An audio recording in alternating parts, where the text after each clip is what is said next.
Yeah, that's great.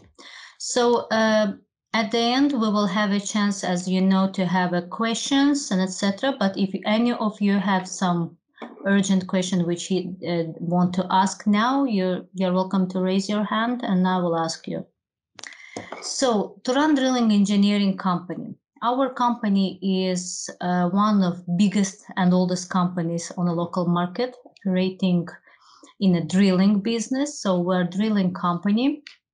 We established a long time ago. We have more than 100 years history, but as KCA Deutag.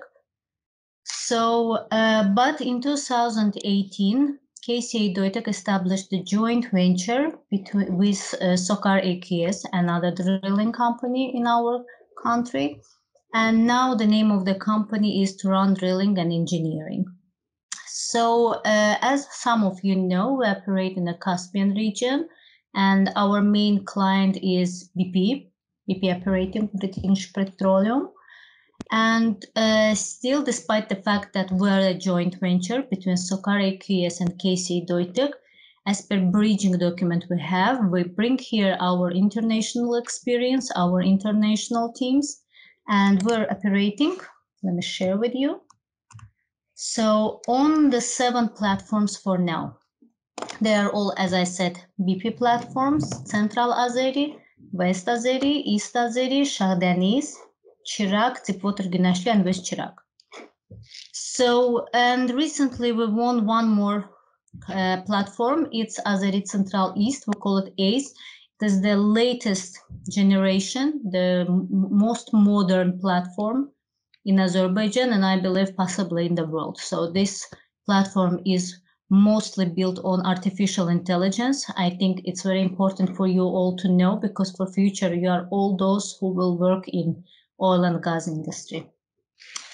So this is the brief information about our company, and we operate, as I said, a KCA Deutag way, and our way is built on the core values of our company. So in future, you will all work for some companies, I believe, and each company has the core values. So in our company, we have 6 core values. Health and safety is the most important, and valuing all people similarly, performance improvement, environmental stewardship, business integrity, and sustainable growth. So the strategy of the company, of any company, is built on its core values, and on base of this, each employee is assigned to the task, assigned to position, and knows what are the business goals of the company. So going to the next presentation I have here, it's about our selection process. So I tried to build this presentation in a way for you to make it suitable. So one day when you will come to any company to work for, or maybe you will participate in the recruitment process, I would like to explain you what are the core, let's say, process of not only screening and shortlisting, but what is the most important in recruitment, and give you some valuable advices. So I believe everyone is clear. Let's begin. So screening and selection and shortlisting.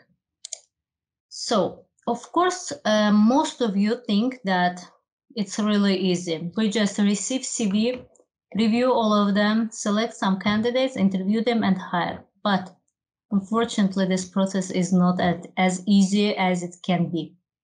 So yes, partially it is the reviewing of CVs, but for such companies as ours, we receive for one position daily more than 100 CVs, I believe. So even if we will advertise the position for a week, imagine that around 600 or 700 CVs are received for one position. But sometimes we don't have one position, we have a lot of positions. So bulk of applications received by the company. The applications are 2 types.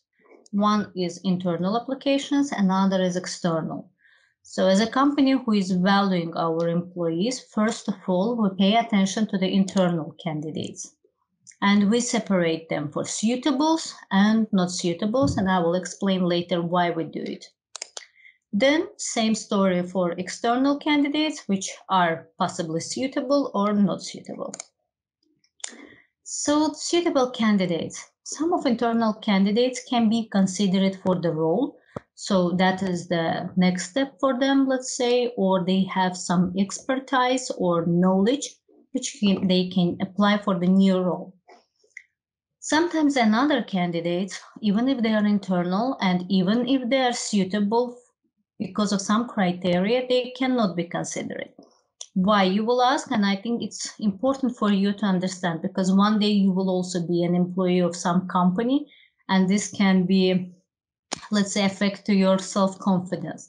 So sometimes we do not consider some employees which are really suitable, but because they are the part of the succession planning of our company. So we already have a plan for them to be promoted to some position, and that's why we cannot consider them on other.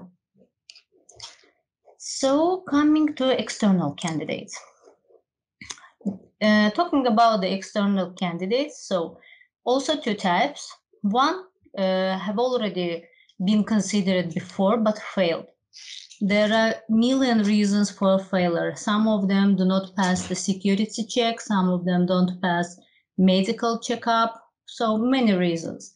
And that's why we have a register where we indicate that this candidate was considered for this position. He is suitable, but unfortunately he has these problems, so we cannot consider him anymore.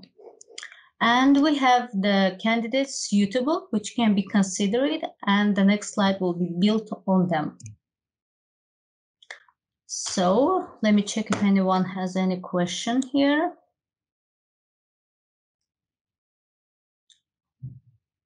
Great. I believe it's clear. Let's go. Application pre-screening. As I said, 600-700 CVs per position, a lot of positions, so it's practically impossible for recruitment team to do the manual screening. That's why we have the stage which is called primary screening. What is that? So there are two types of primary screening. One is the 10 seconds paper test. Another is through recruitment artificial intelligence. So what is 10 seconds paper test? So actually all these types, both these types, they are built on the same pre-screening model. It means that we evaluate several moments which we pay attention to at the first stage. So in our company, we have a program called EasyCruit. And while we advertise the position, we indicate the main requirements for this position in this program. So when the artificial intelligence, the program, receives 700 CVs, it's doing the kind of primary screening and just exclude around 90% of CVs which are not suitable for the position because of not fitting to various criteria. But we will now talk a little bit deeper about this. So criteria, which is assessed during the secondary screening. First of all, as I said, it's rejecting of 90% of applications. Here, a lot of various reasons. So before starting the process as HR team, we are reviewing the main job requirements. Some of them, and most of them, let's say, we indicate in the advertisement. So it is very important for the candidate to read advertisement. So because it creates kind of image of the candidate. And when I open your profile and see that, let's say, some of candidates applied for the position where they are not suitable at all, for me, it creates kind of image of the person which is not even informed about the position and applies just to apply, we call it, between us. That's why, please, While applying to any position, read it carefully, see the details, and assess yourself to understand if you are suitable and if your application will create the positive image of yourself. So going to the second bullet point is we're as HR looking at the last few job titles. So I don't know if some of you had any experience, but in future when you will have experience, let's say we are looking for the drilling engineer. And while looking at his profile, we see that his last working places were like barista somewhere or waiter for last 2-3 years. Then of course we will ask ourselves the question that if this person was working on this kind of position, does he even aware about the business itself? Does he have any experience or remember anything related to the position? Because last few years the person was away. Let's say we'll call it away. So this is what we pay attention. So as a student, I will advise you when you're looking for a job. I do understand that sometimes without having an experience, it's really difficult. But now we have a lot of internship programs, a lot of scholarship programs. So you all have a chance to join some companies in oil and gas industry, even if it's for internship. So maybe you will have another job part-time, but the main job which you are dealing, even if it's internship, it's not paid, still it should be in your, let's say, specific area. So the next one, which we as HR paying attention, is employment pattern of the candidate. What is employment pattern? Let's say if I see as HR that the candidate for in last 5 years changed 7 companies, it creates kind of question for me. Is the person responsible? Is the person choosing the company wisely? And is the person good employee? Or there are various reasons why employee is not staying with the company for a long.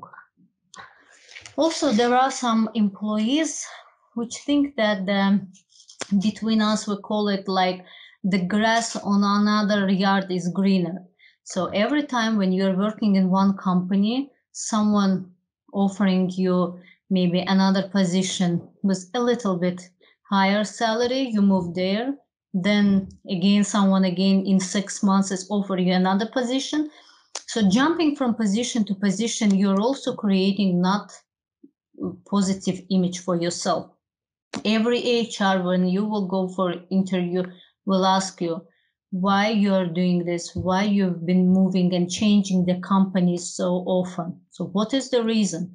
This is what we ask. Of course, sometimes we're joining to the temporary positions to cover someone. Sometimes we are taking the temporary contracts, but if you're working on such type of position, don't forget to mention this in CV. So as HR, when I will open your CV, I will see that it was the temporary position, it was project work, and etc. So this will not cause any additional questions related to your stability. What else we are paying attention? Let's say very simple criteria.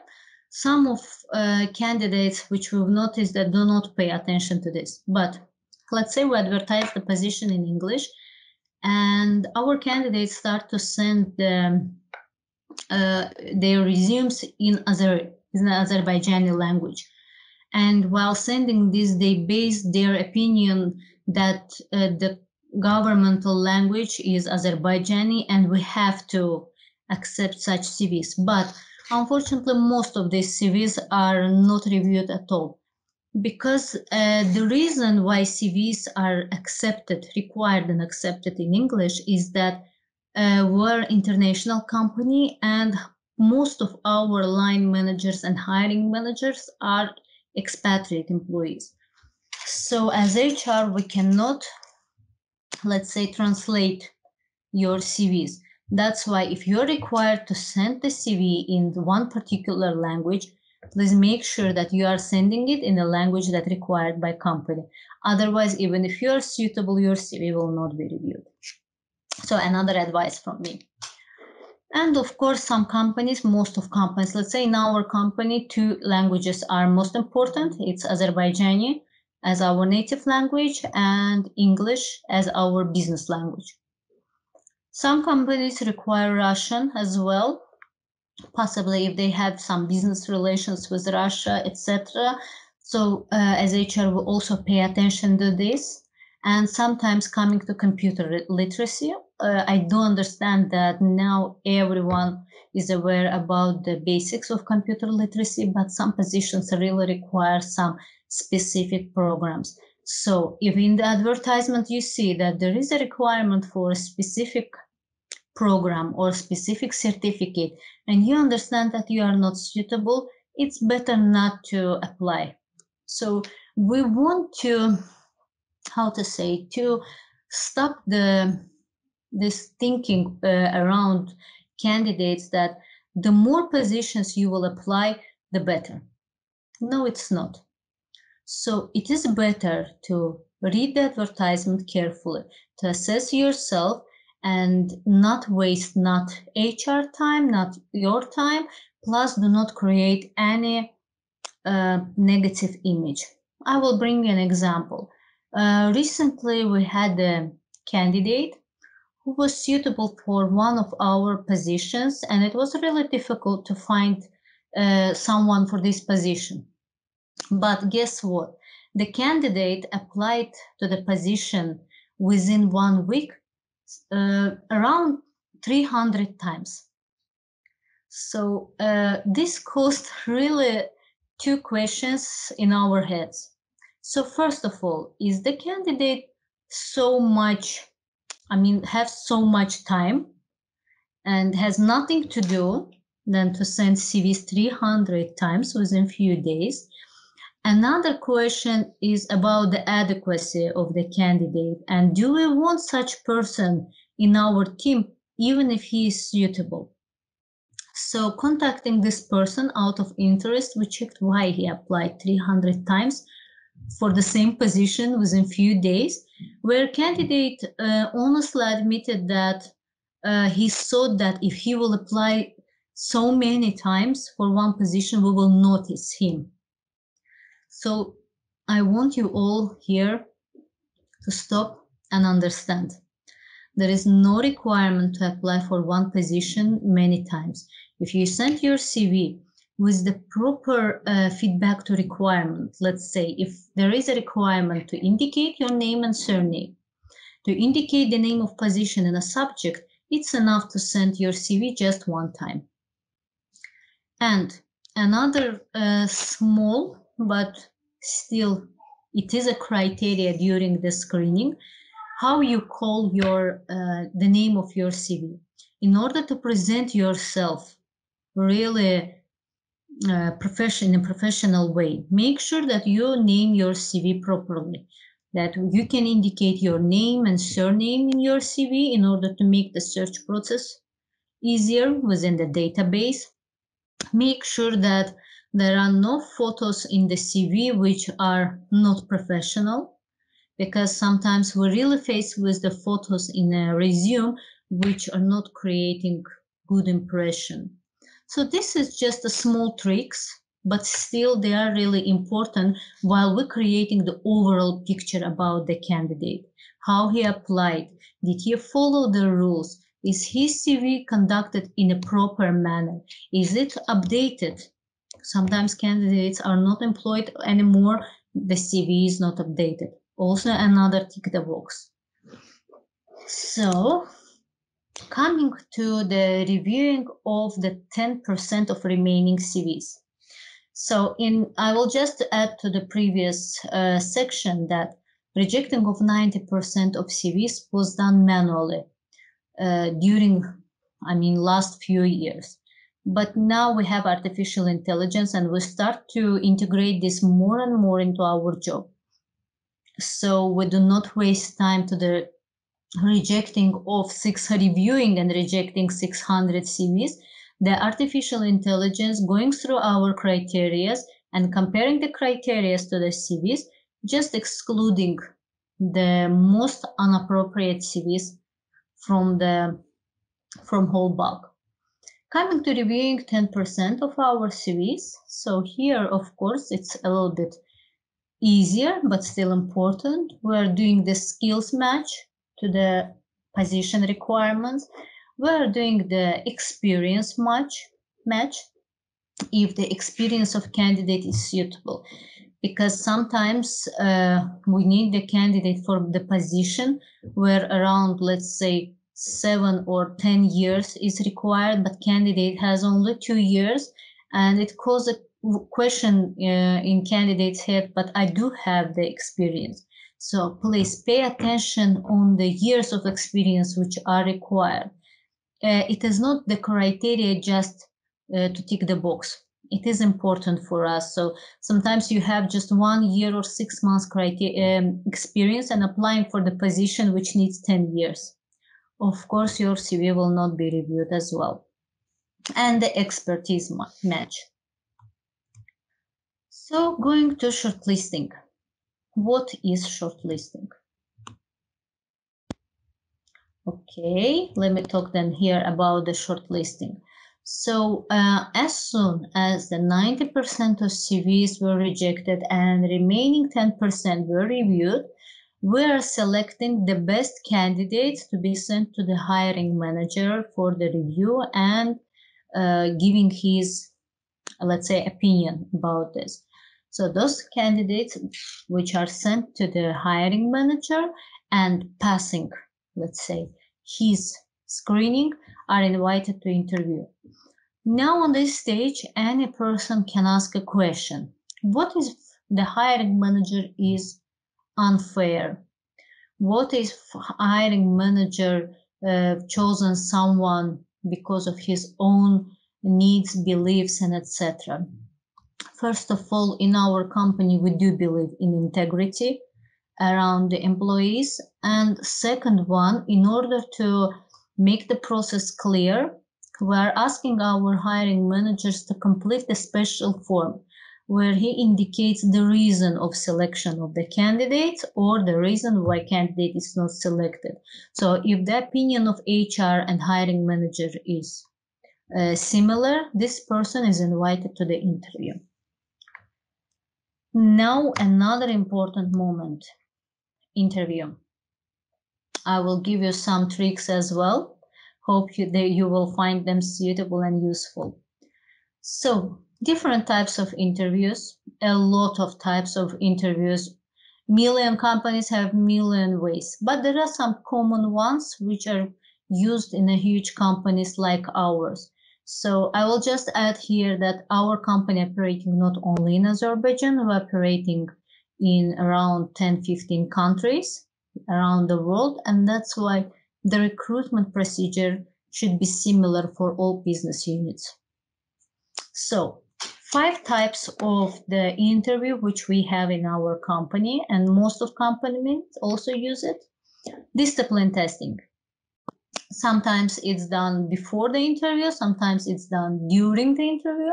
Some companies doing it after the interview. Here your technical knowledge are assessed. Sometimes your IQ is assessed, so sometimes some another requirements assessed, but this is what it is, discipline test. Sometimes it's paper one. In our company, it's computer-based discipline test. Those who are passing the discipline test moving to the next stage.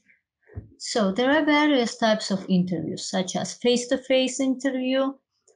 Sometimes you can be invited to the panel interview when, let's say, 2 or 3, sometimes 4 representatives from the management are participating. Sometimes it's presentation, and in some of companies, assessment centers are used. So what is assessment center? It's like a case interview, and you are invited and given the real case, and the management or the, let's say, panel of interview want to see how you will behave, how will you act, which decisions you will take during this or other situation. Some companies like ours using, depending on the importance of position, using the combination of the styles. So let's say in our company for top positions, we're doing discipline tests, then we're inviting for panel interview, then we're asking for the third stage presentation, and sometimes we have the assessment centers. For some positions which are require the high level of management, we will also implement the psychometric testing. So psychometric testings, I think all of you heard about this, but in order to read the results of psychometric testing, you need to be accredited psychologist, or as in our case, we are inviting the professionals out from the company. Of course, all the results of the interviews have to be kept confidential. So, what as HR we pay attention during the interview? First of all, at the time when the candidate approached to the interview. So coming late for the interview is not so much welcomed, and it's already creating the first negative impression about the candidate. The 90% of candidates, they're late without the reason, just because of the poor time management. Of course, there could be some really big excuses, which we also consider as HR. But still, where is possible, you need to come in time. When you cannot come in time, you need to inform in advance. So, external appearance, the way you dressed for the interview, also very important, even if it's just not expressing your personality, it's expressing your professionalism. So you need to be dressed professionally and in a business style. Of course, I think there is no need to go deeper into this. What else do we pay attention as HR during the interview? Body language. So try to keep the eye contact with the person you are talking to. Try not to do inappropriate body movements. Also, it is very important the way of your communication, the manner how you communicate. So some candidates during the interview, they are trying to, let's say, show that they are confident. And there is a really thin border between the confidence and being familiar. So please avoid familiarity. It is really important. Keep your professional way of communication. It always works. So overall awareness. When you came to some company for the interview, it is expected from you that you will do any kind of research about the company. Take some notes, take some details, and come prepared to the interview. So in case someone, the company will ask you to come and to tell us, where did you come? It's not expected, as one of the candidates of ours told us recently, that when we asked him, what is the name of company, at least you come for the interview. And we really were confused when he couldn't even indicate the name of company he came to. So before going to the interview, it's really important to show the respect and get some information about the company you want to be employed with. Technical knowledge. So this is what is assessed during the interview. Your technical knowledge, your previous experience, your background, what you know, which of your previous experience is suitable to the company, which benefits we can take from the candidate as a company. But it is also important for us as a company to understand what candidate wants to see, what he wants to get. Does he have any career aspiration, and etc. And sometimes we're asking our candidates, do you have any questions for us? what you're expected from us as a company to give you, because it is mutual agreement. It's not that we're exploiting someone. And when candidates say that they don't have any expectations, they don't have any questions, and etc., it really causes some questions that is the person came here to build some career, to get some new knowledge, some new experience, or it is another one who came just for the salary and will leave company as soon as another one will offer him more. So this is also very important. And in our company, and I believe in a lots of companies which I know and I worked for, so we're not only assessing the technical knowledge of person, but in the meantime, we assess if the person suits the corporate culture. So while asking various questions about yourself and previous experience, some behavioral questions, company, it's not just the question we're asking for asking. No, we try to understand as HR, even if you're technically suitable, will you suit our company with your culture, with your opinions, with your behavior, and etc. So it's also very important. That's why, in order to be really prepared, I think you need to get as much information about the company as possible to understand what the company needs and to understand if you really want to be employed with this company, even if they are offering you really good salaries. So what I would like to add that, let's say, in our company, I believe all of you are aware what is the turnover. It is the rate of employees leaving the company on a voluntary basis. So the level of turnover in our company is one of the lowest. Because while hiring our employees, we really pay attention and think, okay, we will get a good professional, but will we be able to give the candidate what he is expecting?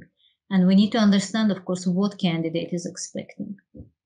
So all in the interview is about being able to, maybe it will sound inappropriate, but sell yourself. Let's say, make interviewer and hiring manager believe that you are the one which they need. So that's it, coming from my presentation. Now the time for your questions. You are welcome. Thank you so much, Fatima, for your highly informative presentation. You are welcome. Any questions? Yes, if you don't mind, we can check to the chat part where is a number of questions from our participants. Okay, good. Okay, I see here. Are HRs always expecting the question at the end when they ask the candidate, does she have a question or not? Nazrin, yes, as I said, we do expect the questions because this shows your interest in being employed. This shows that, first of all, you're valuing yourself and you have some questions to ask. Sometimes some candidates are asking really basic questions like salary and etc. But if the company invited you for the interview, they've already checked your salary expectations. And if you are invited, you're already, we already considered which salary we're going to offer you. So it is better to ask really valuable questions about what is corporate culture in the company? What are the opportunities to develop in this company? Which are additional benefits company can provide you, and etc. I believe I hope I answered your question. So how artificial intelligence screening our CVs? I've prepared my CV on PowerPoint. How can I ensure that my CV is screened by AI correctly? So Ismail, artificial intelligence. Okay, let us admit Ismail, if you can hear us. Good, Ismail, hope you can hear us. We're answering your question. So artificial intelligence has the special, let's say, part, I will call it, maybe not technically correct, but still, it can read various types of the documents, not only Word document. It can read Word, it can read PDF, sometimes Visio, etc. So while screening, we're putting the bullet points, we try to do it the minimum. So the most important criteria for us in order to CV to be screened, as I said, it can be the language of CV, it can be the number of years on experience, and etc. Also, for those who want to make sure that their CV is screened properly, we have another field within the artificial intelligence, which helps candidate to fill in the resume on the base, and this will make sure 100% that his CV will be screened properly. Still, sometimes ad hoc, we're checking CVs which were rejected by the system, and in order to make sure that there is no CVs, which are really suitable but not selected for the next stage. And I would tell you that 99.5% all CVs which were rejected are really not suitable. So we would also, as HR, we would reject this as well. So if any of you, what type of answer should we give if HR asks about salary? Fidan, I think you have to be honest. So first of all, you need to understand how you value yourself. So you need to understand how you value your competency and etc. So if you've been working for some company, let's say, for example, for 1,000 manats, and someone is inviting you for 500, I do not believe that you will go. So if there is a really great company where you can join with the same salary which you have now, or maybe 100 manat less, that's okay. But if you think that you've been working 2 years for 100 manats and now your expertise worth more, you need to give the real number, because this is the way how you value yourself. And if you will not value yourself, trust me, any employer will not value you. So the next question, which parts of our CV are more important? Education, experience, and etc. Asker, all of parts of your CV are important, but this depends on position. Let's say if we're looking someone for HR, we do understand that in our country there is no separate faculty on a bachelor degree which is dedicated to HR, as we have this in our Europe business unit. So we cannot expect the candidate to have HR education. That's why we're accepting some types of education which are more suitable. And here we have to choose the candidate on basis of his previous experience and the years which he spent on this type of positions. Let's say if it's something related to oil and gas industry, if we need some drillers and etc., of course, first of all, we will pay attention to his education. If he has a relevant, we cannot hire the driller who has an education degree in art.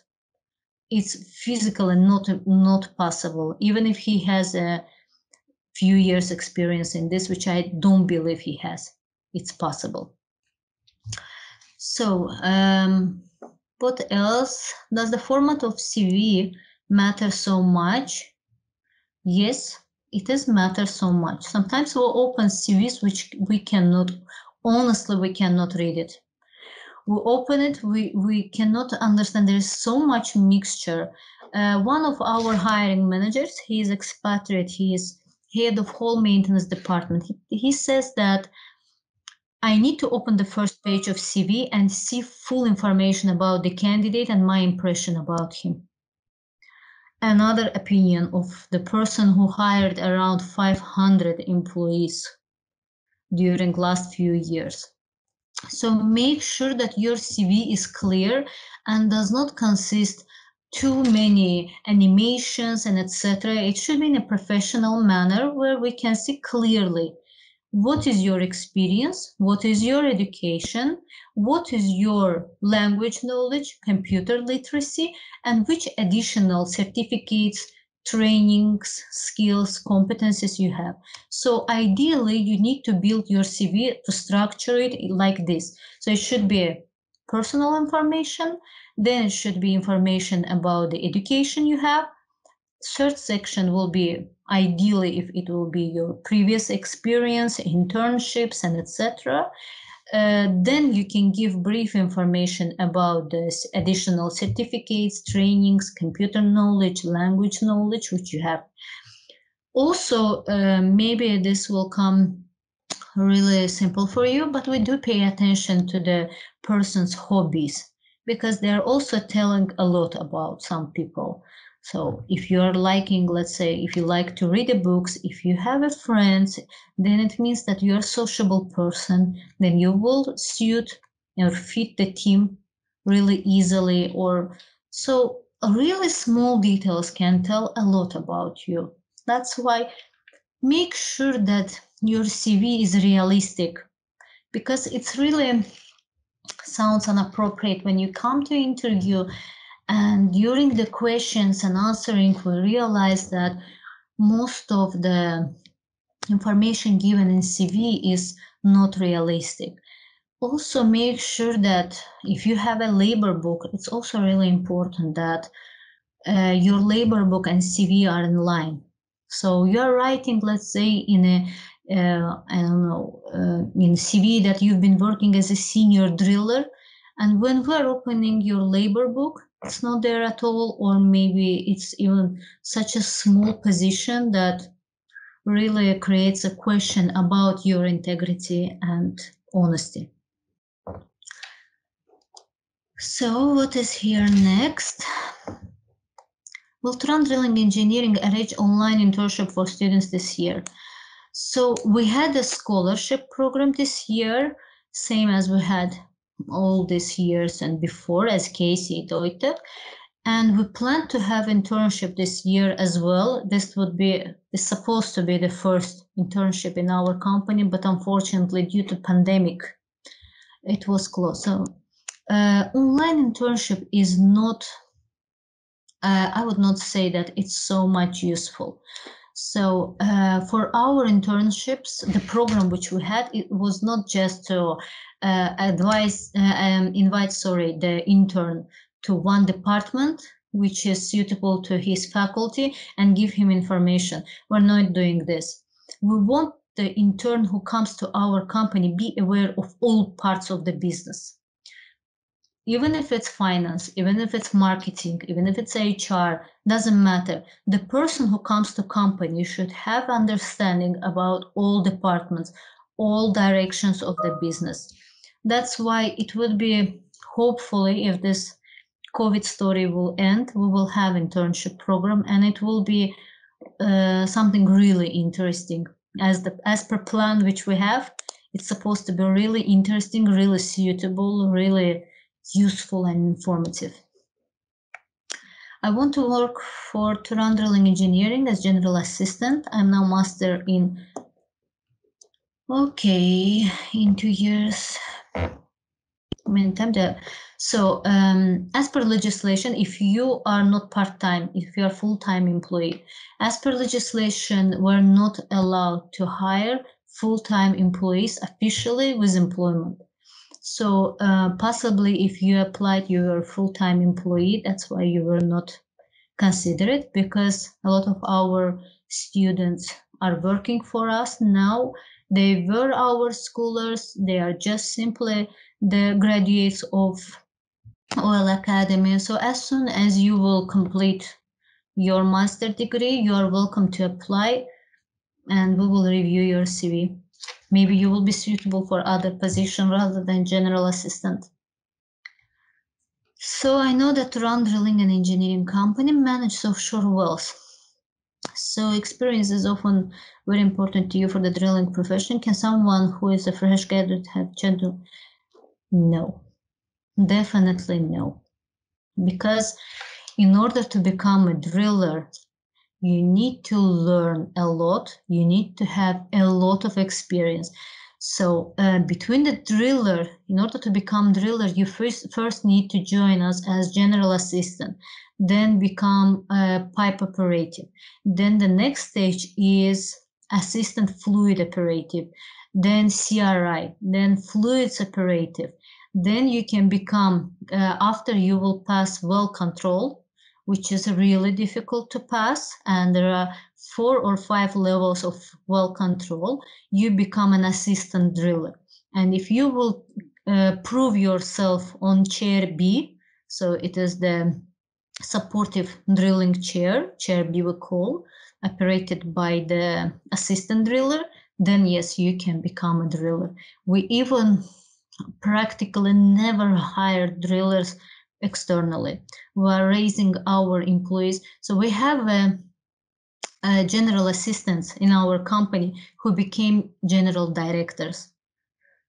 Our previous general director started as a general assistant. So all is possible. We have general assistants who joined our company many years ago after they graduated university, and now they're rig superintendents. It's the main person on a platform. So all is possible, and all is connected to your willingness to develop and your actions in this direction.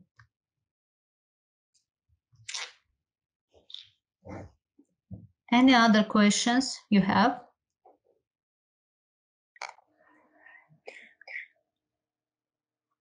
There is no other questions. Thank you We very have some much, additional Fatima. questions. Thank you very much for the presentation. I'd like to ask about the interview types.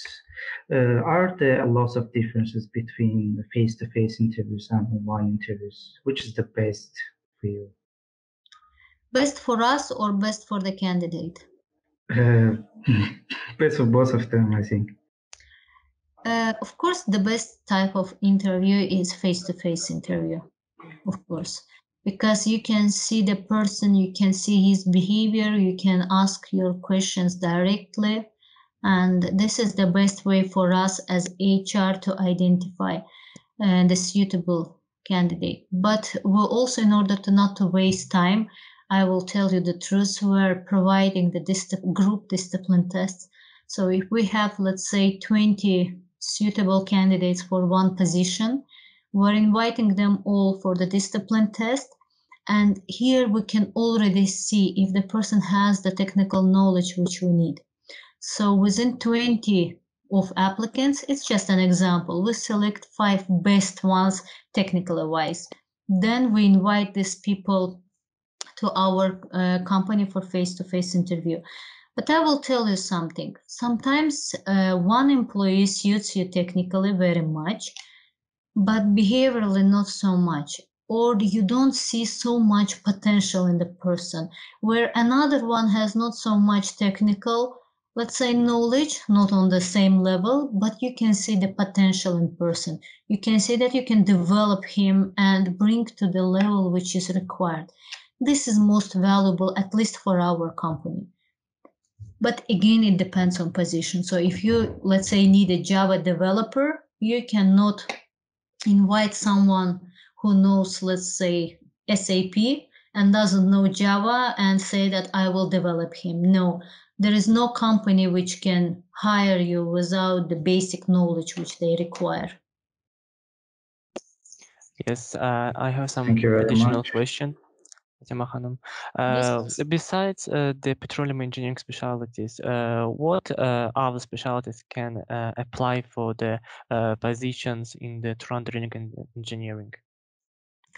Mehdi, we have really different departments. We have, as I said, finance department, HR department, procurement department, maintenance department. So if we will talk about the State Oil and Gas University and the faculties which you have, so part of the faculties are suitable for the maintenance department, such as automation, electrical engineers, mechanical engineers, hydraulic engineers, and etc. So another part of you students are graduating, let's say, drilling engineering. But you need to understand that drilling engineer is mostly office-based position, because drilling engineers doing, first of all, the calculations related to drilling and to the process itself.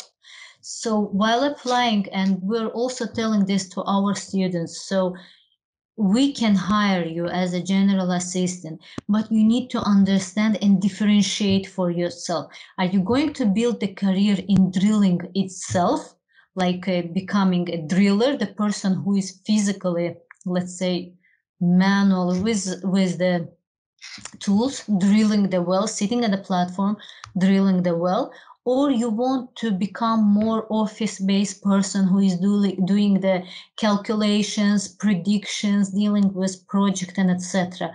Because yes, you can become amazing driller offshore, but it's not an easy way.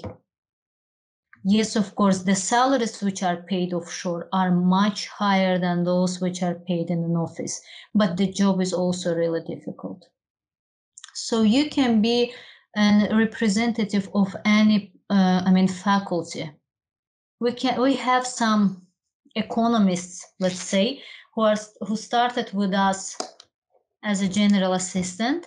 Then coming at one stage, they realized that they cannot grow anymore to become drillers because of education. They started to re-educate themselves. They again entered State Oil and Gas University to get the education, and then now they are already drillers.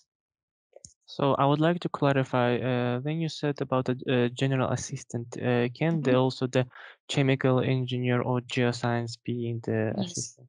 Yes, absolutely. Thank you very much. And one additional question, please. How important the prestige of university which you graduated when you apply for some position in the? I don't think that there is so big difference between. I don't understand. You are now talking about Azerbaijan State Oil and Gas University, and maybe you want to compare it to higher oil school and etc. But we do respect all our universities. We do respect all our graduates, and it's totally connected to you as a person, as a candidate, and has nothing to do with the university you studied. Okay, but what about the foreign universities, let's say in Great Britain or in Germany? Mehdi, I will tell you something. As HR, I'm in this field for 15 years. In 10 years, last 10 years, I'm in HR area and dealing with the recruitment and etc. So trust me, there are sometimes the students graduated our university and they are much, much smarter and they have much more potential than those who graduated universities abroad. So if, first of all, I will tell you that the State Oil and Gas University in Azerbaijan is one of the main and known around the world. So a lot of great professionals which are now working abroad, Azeri ones, local citizens, they are graduated State Oil and Gas University. So possibly some business schools or finance schools here, they are stronger. But for oil industry, our universities are the best, trust me. Thank you so much for answering the question. You're welcome.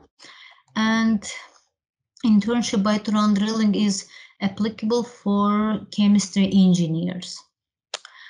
I don't know for the moment because we want to invite the interns which are more in drilling, being a drilling company, but unfortunately we didn't discuss the program and finalize this because of lockdown. So when we will advertise the internship program, I believe we will indicate all the criteria in there.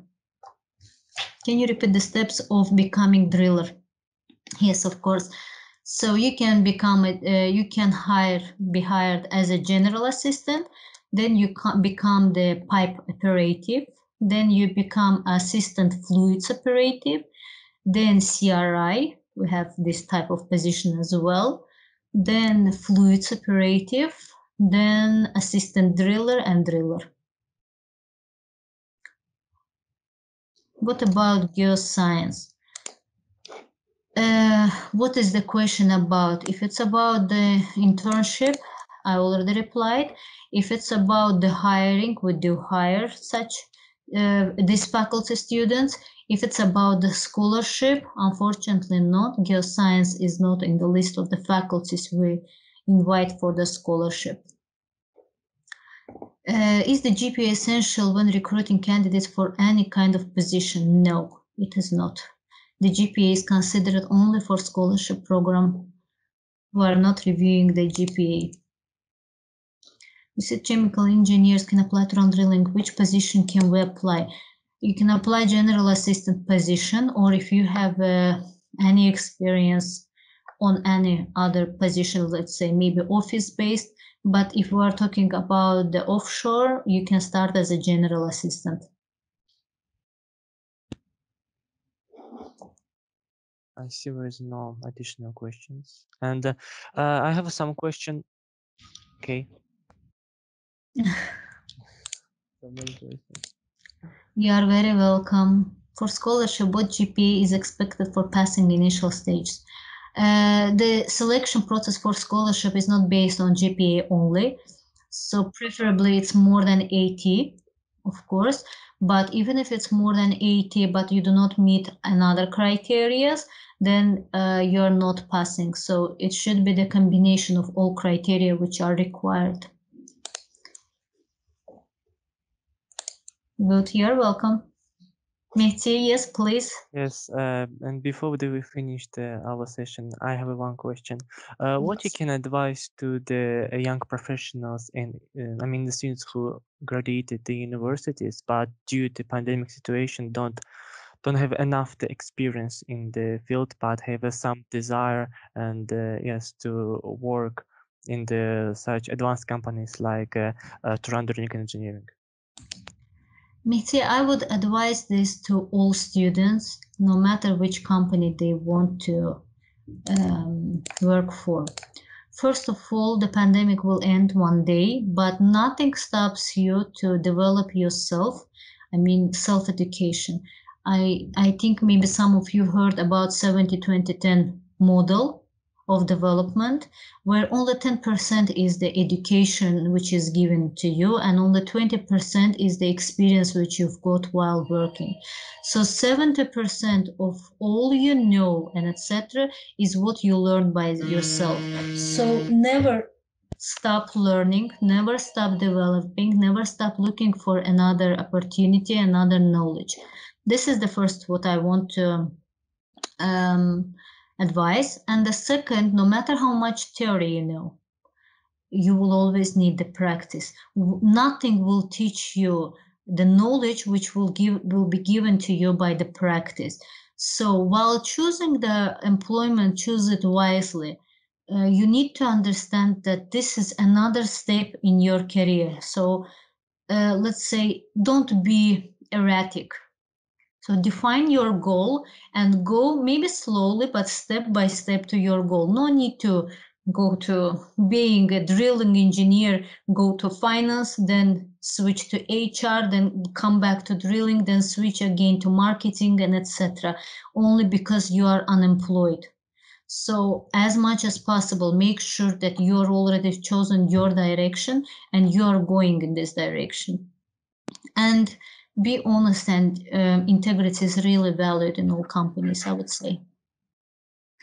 Fatima Hanım, I also want to ask the last question. Yes, please. What about doing master abroad? Is it important for your higher positions, or the bachelor degree is enough? Master degree will give you nothing more than knowledge. If it will give you, if you will really study full time, yeah, it will give you knowledge. For us, bachelor is enough in order to progress and get to the top. So there is no need to have a master degree or doctorate degree in order to progress in our company.